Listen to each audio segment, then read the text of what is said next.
Welcome to Value Your Vote 2023. This is the sixth election for which we have provided this popular, family-focused voting resource. We believe that the cost of living crisis, declining education standards and health services, increasing levels of violent crime and lawlessness, and concerns about the economy are all significant. But focusing on these issues while ignoring important societal and moral values will actually make society's present problems worse in the long term, not better. Research overwhelmingly concludes that the strength of marriage and family, along with respect for life and the protection of our most vulnerable, has a major impact on the strength of a nation, lowering the rates of child poverty, domestic violence, child abuse, crime, imprisonment, and the costs of welfare, and improving mental health and overall well-being, producing an ordered civil society. Over the past 2 decades, there have been a number of law changes voted on by our politicians which have specifically impacted the moral fabric of Aotearoa New Zealand. Marriage has been increasingly devalued, along with the vital role of parents. The respect for life, especially for our unborn children and vulnerable elderly, has never been more at risk. A new cultural religion is being forced down on families, and the values which have underpinned our country for centuries are slowly but surely being eroded. Currently, apart from a handful of MPs, the House of Representatives has failed to represent the voice of social conservatives. Parliament has gradually become more and more socially liberal, even amongst the so-called centre-right parties.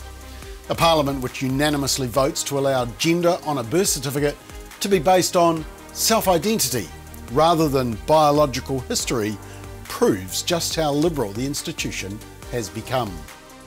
Ironically, political leaders who can't even define what a woman is, a simple biological fact, then want to censor disinformation and misinformation online. New Zealand desperately needs more social conservative voices.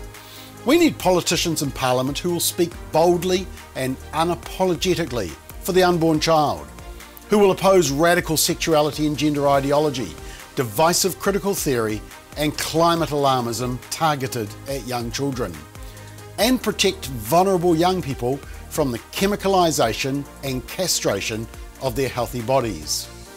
We need political leaders who will promote and protect the institution of marriage, who will respect the role of parents rather than attempt to exclude them from important issues such as abortion and gender dysphoria. Politicians who will protect the elderly and vulnerable from seeing assisted suicide as a solution. We need political leaders who will seek to protect our communities from drug use and normalisation. We need political parties which will respect freedom of conscience for New Zealanders who oppose compulsory vaccination and other health-related mandates. We need parties which will protect freedom, religious freedom and free speech, amongst others. Here's a fundamental point we believe you must consider as you prepare to vote. If a political candidate will not recognise the inherent right to life of an unborn human being, and if they cannot accept the biological reality of a person's sex at birth, why would we trust them with the many other important issues on which they will have to make decisions affecting the nation? We believe biological truth and the right to life are foundational issues. Every other issue, housing, poverty, cost of living, mental health, education, care of the elderly and vulnerable, they all rest on being alive first of all, and on the reality of being created male and female. We must elect leaders willing to protect life and truth.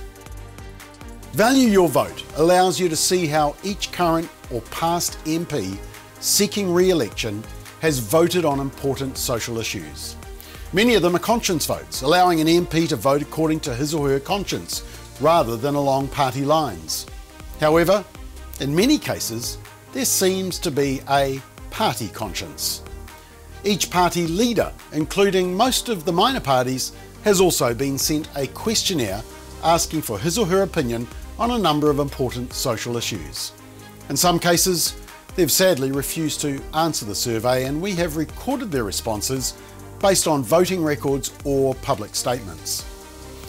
Voting according to our values is the greatest freedom and privilege we have. We should value it and use it.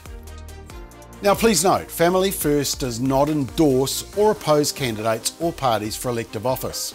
This record should not take the place of your own effort to evaluate parties and candidates. We would encourage all voters to make informed decisions on party policies across key issues important to you.